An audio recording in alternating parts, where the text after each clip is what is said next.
right. Hello, friends.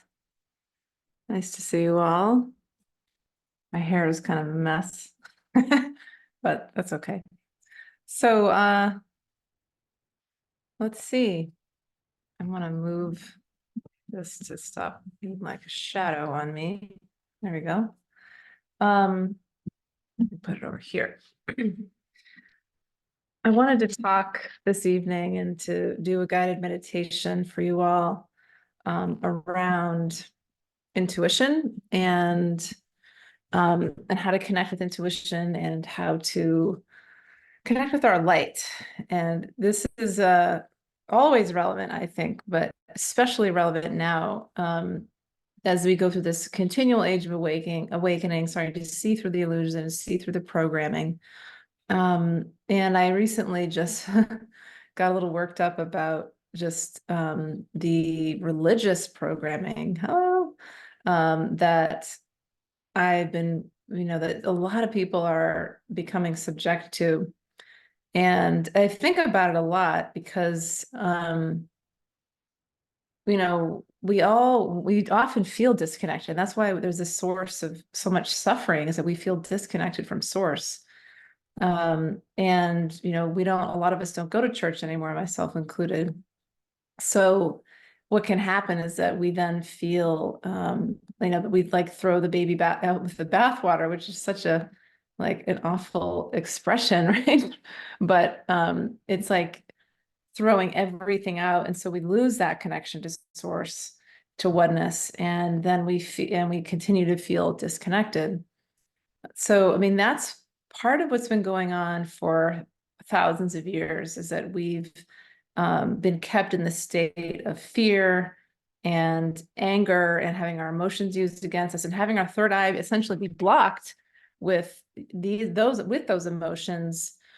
And a lot of you already know this, so I'm probably speaking to the choir, but shows like The Matrix and The Truman Show, they're trying to teach us something. They're trying to tell us what's really going on, and to help awaken us. And so the same goes, it's like all the systems, right? But the same goes for religion. And it's been interesting to me because I certainly probably fall on with like the New Age crowd with the things that I am interested in, but I have a deep interest in Christianity and in Jesus, especially Jesus of Nazareth is what I call him. And really learning about, the truth about Jesus and about Mary Magdalene, about Mother Mary. Did Jesus actually die? Did he get married to Mary Magdalene? Did they have children? There are descendants of Jesus.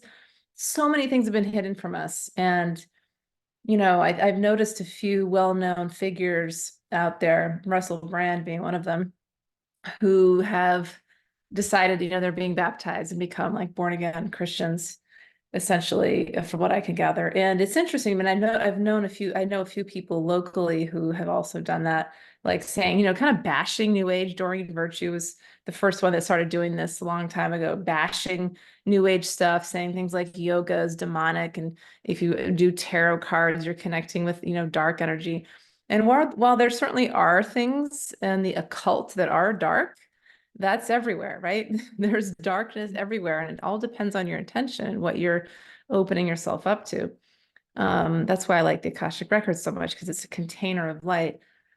So, but it's interesting because, going along, there's, I think for people to kind of want to be, to connect with that light, I think there is something drawing them in, which is often the light of the Christ consciousness. It's beautiful. It's very powerful. Every time I connect in meditation, Jesus is there, and he's there, and he wants to teach us to be like him, really. And all kinds of other ascended masters were like that as well. But really, for me, at least, Jesus is always the one. And so I think some people that can get confused and then be like, oh, I'm going to join a religion where Jesus is, it's about Jesus, not necessarily realizing, or maybe they do realize, that there's all kinds of manipulation and programming that go along with it, where it's really teaching you to worship Jesus, and rather than be like Jesus.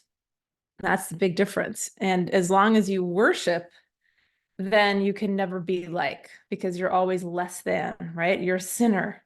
and you have to be saved so you don't go to hell, right? All of these things that are just total fear-based.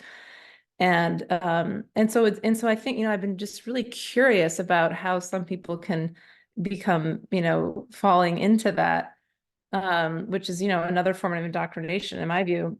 And I think it's just people want to be a part of something. They want to feel like they're a part of a group, and it's kind of easy in a way to be like, oh, this is what I'm supposed to do. Like there's this book, the Bible, that tells me what I'm supposed to do, and I'm just going to do what it says. For the most part, I really hope that there's nobody out there that does everything that the Bible says. Oh man, like sacrifice your firstborn child, man. So I'm sure but I in fact know some people who really do believe that it's everything in the Bible is the word of God, which is very fascinating to me. So, I think for me to try not to judge those who kind of go into that religion, obviously that's not what I'm trying to do here, but I think it speaks to the deep longing that so many of us have to connect with this light, with God, with source, with oneness, and with expressions of that light. Jesus, angels, different, beings, gods, goddesses, deities, all kinds of these divine beings, as I call them. And it's really kind of like, oh, here's this thing, it's a little package, like just do this and there you go. But yeah, so I think another piece of this is about intuition. And some of you may know that in the Bible, it says, don't do intuitive work, don't do divination. It's the work of the devil, or you're going to open up to the devil or something like that. And that's, and so that it's very interesting, why would that be? Like, why would that be in there? Well, if our third eye were open, if we had psychic abilities, then we would not fall for the programming. We would start to ask questions more. We wouldn't, believe everything we were told. We would start to see the truth beneath the illusions with our sixth sense. So the ones, starting with the Roman Catholic Church, probably before that, but they put that in there, I think at least, to keep us asleep. So we wouldn't can activate our intuition. So they could continue to keep us in the sort of programming. So that's part of it, right? Is being told not to do divination, not to do intuitive stuff. Don't open your third eye is essentially the message. Go through the minister, the priest, because they know more. And, and that's, it's too bad. So, obviously the work I do is so much about activating the third eye and activating intuition. And we free ourselves by doing that. We can no longer be controlled. And that's been certainly going on in the past few years, the past 3.5 years, maybe to be exact. A lot of us kind of saw through the illusions and the programming of what was going on. But if we were in fear, those who are in fear, or it probably may not have, because fear can block, right? So, I'm recently started teaching a intuition development class, and in the class, we're really opening our third eye in many ways and connecting with our intuition. And, when I was talking about the class, I remember thinking like, well, why would like the average person want to do that? It's cool, right? You can, connect with your spirit guides and get information about what's happening in your life and, your soul purpose. And I think, but there's a more practical reason, I guess, which is to trust ourselves to know how to proceed in any situation that we're presented with. And this can be tricky. And I think this is like what many humans struggle with, is we're not sure what actions to take, what paths to take, where to put our energy.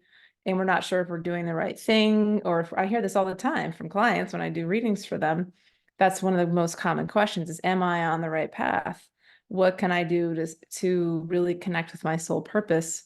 When we connect with our intuition, with our guides, with angels, with any ascended masters like Jesus, with the source, with God, then we start to know more. And certainly the Akashic records are such a wonderful way to get that information, which is my primary source. And it's about just making decisions for ourselves and like, where we are, as we take steps along the path of life, it's like, which direction are we taking steps in? And let me just say, some people get worried, like, oh, what if I make the wrong choice? It's like, there's endless opportunities for course correction. You're going to have your guides all connected to your higher self, right? You're in the soul realm, kind of guiding yourself, guiding your human self. There'll be so many opportunities to course correct. You'll find people, nudging you towards things. Spirit speaks through other people. You'll find, notice signs. The energies will build to kind of show you. Now, if we put the blinders on and we are not quieting our minds and we're just, sucked into social media, sucked into the news, we might miss the signs, which a lot of people do because they're not, they're in ego, right? The ego, the fears, doubts, anger, whatever it is, like all this stuff, the thought chatter. So that's why meditation is the number one way, in my view, to really open the third eye. So let's do that this evening. Let's connect in with our third eye, with light, with the Christ consciousness, with the Christ energy that is really connected to a grid on Earth. It's the Christed grid, I like to call it, light grid, that he was really here to help anchor, as well as other, I think, Muhammad and Mother Mary and Mary Magdalene and Buddha and Yogananda, and there's many other, Babaji, there's many other beings that were here in different countries helping to really anchor this in. But the one known as Jesus of Nazareth, for me at least, his energy is so strong. So let's do that. I'm not really sure exactly what's going to happen, but we'll find out. Okay. So closing your eyes, you can take a deep breath in, slowly let it out.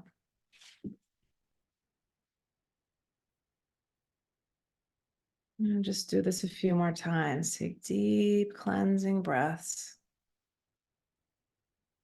And on the exhale, really lengthen out the exhale.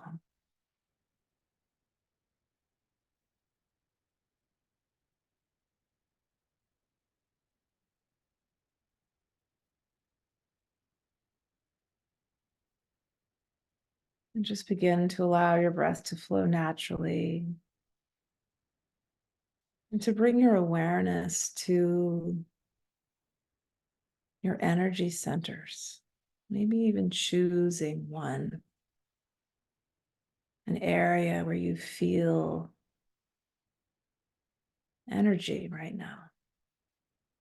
Maybe that's your heart. Maybe it's behind your heart and above, which is actually a different chakra center, high heart. Maybe it's the solar plexus, or even above that, which is right above the belly button, power center, Dantian center, which I learned from Qigong. Maybe it's below your belly button. Maybe it's in your throat. Maybe it's in your third eye between your eyebrows.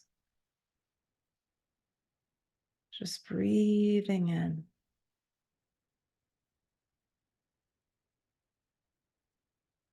And allowing the breath to begin activating all of your chakras. Like dominoes, like lights being turned on in a building, going up floor to floor, one by one.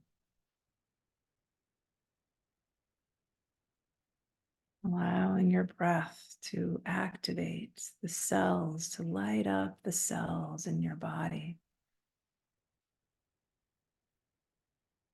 In fact, what you're doing is activating your light body.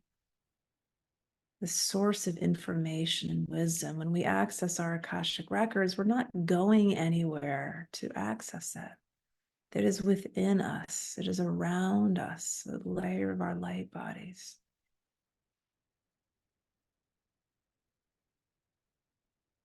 Contains wisdom and information. And so this light that we're breathing into, that we're activating, is really who we are. And imagine this layer of energy around your physical body, like a sheath, like a nice raincoat, or almost as if somebody were to draw an invisible line around you. You can start to feel in to your etheric body.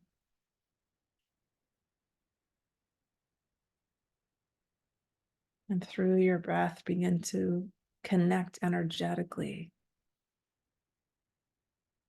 from the light within your body with the light around your body. When Jesus was training in the missing years, he was learning with the Essenes, from what I've been told. His mother, Mother Mary, and her mother, Anna, learned with these ancient sects. They would go underground and meditate for years, and they would keep their bodies alive for hundreds of years. This is what we're remembering to do.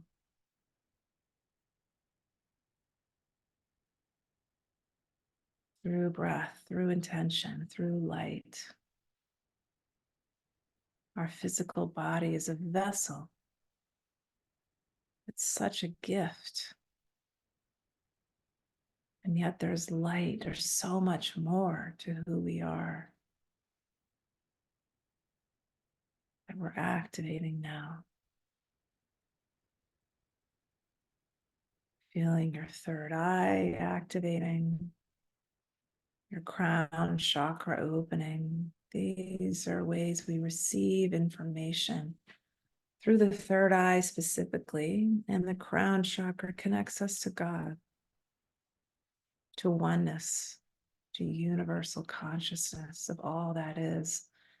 And when we move into higher states of consciousness, and even if we can make it into the delta brainwave state in deep, deep meditation or hypnosis, we access that oneness. We lose our sense of individuality.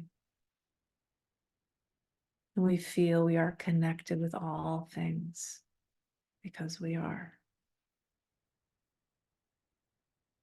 Just taking a moment to breathe into that space. What would it feel like to feel connected to all things? To be at one. Taking some moments here to breathe through the light into that feeling of oneness with all your chakras opening and connected.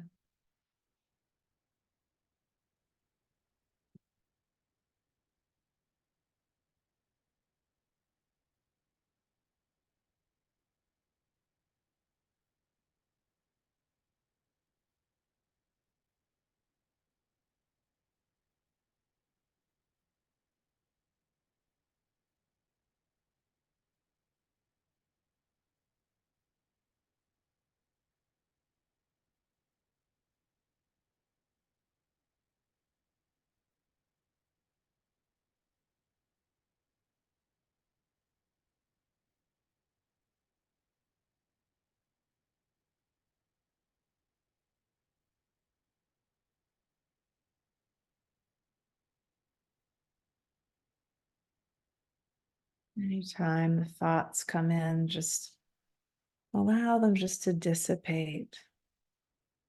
Just bring your awareness back to the expansiveness. And every time you become aware of thoughts that you're thinking, you're already back.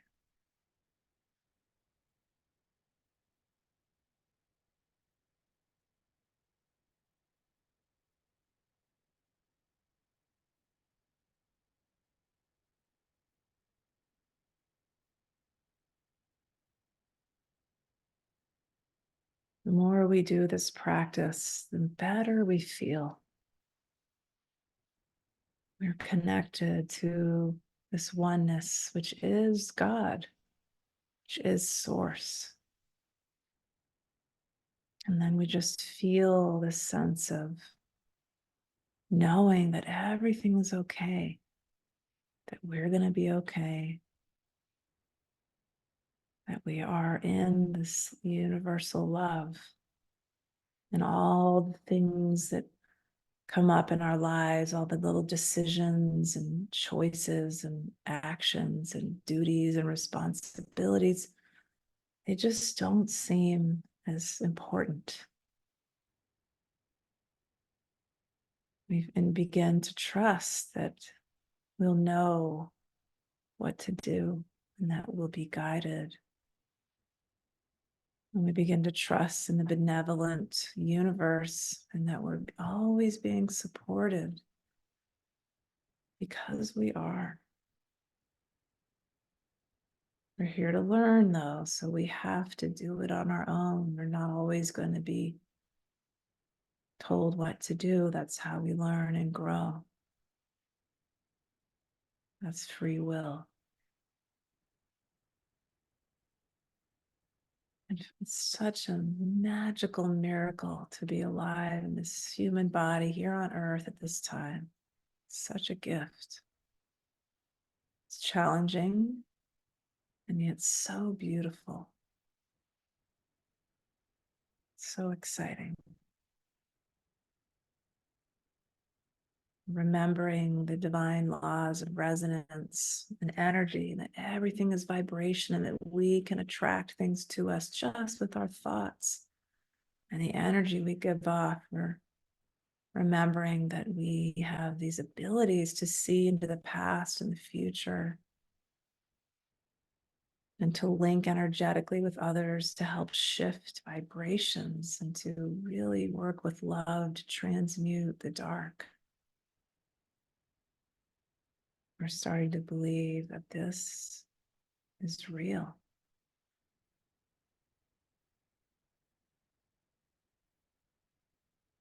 So taking a deep breath, and you can just begin to bring your energies back closer into your body, just wrapping yourself in light. Imagine your energy centers are closing a little. They're still open, they're still spinning, but they're not as open as expansive. So we can keep your energies closer to you. Imagining you're being wrapped in a nice warm towel.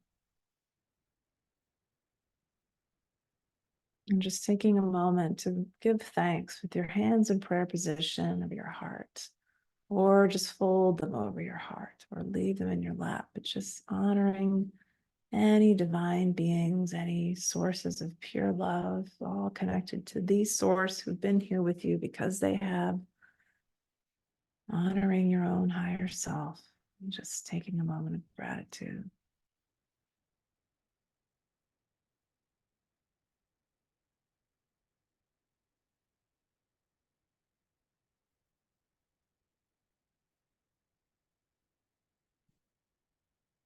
Deep breath in, slow exhale out, coming back into your body, stretching out. Move a little bit, move your neck from side to side. I'm actually going to be doing a workshop on breath work with my friend Tanya in June, in a month from now, in person in Maine. So if you're in Maine, you want to check that out. Breath work is amazing, and we're going to be connecting with archangels. I just thought of that with the breath when I was talking about the breath. You're welcome. Thank you for being here. The only thing I want to share with you is that I have a new website, and I'm very excited about it. It's my website designer is named Casper Blackwell, and he designed it, and he did an amazing job. So check it out. It looks a little different. I'm going to put it here on Facebook at least. And yeah, I have new colors too. More divine, feminine, sort of sacred colors like gold and magenta. All right. Well, wishing you all many blessings, much love. Thanks for being here. Have a good evening. Bye-bye.